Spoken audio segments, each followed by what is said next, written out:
Sebuah mobil pintar mahal didorong keras oleh seorang wanita, dan mobil itu jatuh langsung ke jurang sedalam 120 meter dengan anak kecilnya yang berada di dalam. Saat jatuh, sistem keamanan canggih mobil itu aktif. Kendaraan itu segera masuk ke mode perlindungan. Bahkan setelah suara keras benturan dengan tanah, mobil itu tampak utuh.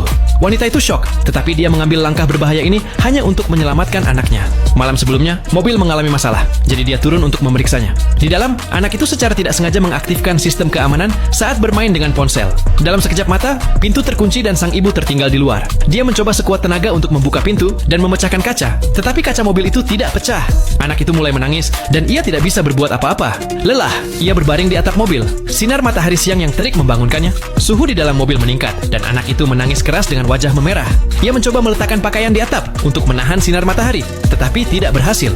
Saat itulah harapan terakhir muncul di benaknya. Jika mobil menerima guncangan besar, mungkin mode darurat akan menyala. Ia mendorong mobil ke jurang dengan sekuat tenaga.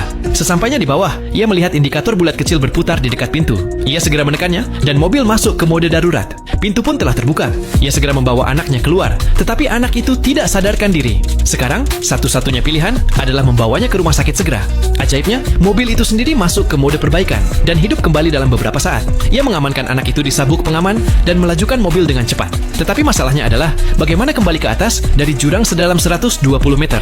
Ia segera mengaktifkan mode on-off road. Ia meningkatkan ground clearance dan mulai menanjakan mobil dengan kekuatan penuh. Teknologi itu seolah-olah mendukungnya. Mobil itu kembali ke jalan setelah menaiki tebing curam.